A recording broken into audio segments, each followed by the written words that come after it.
माता पिता के चरणों में ही होता है संसार।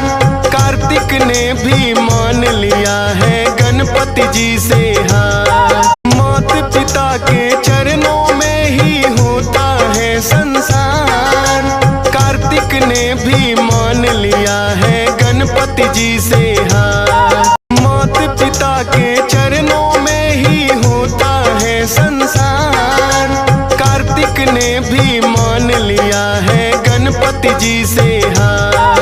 माता पिता के चरणों में ही होता है संसार। कार्तिक ने भी मान लिया है गणपति जी से हार।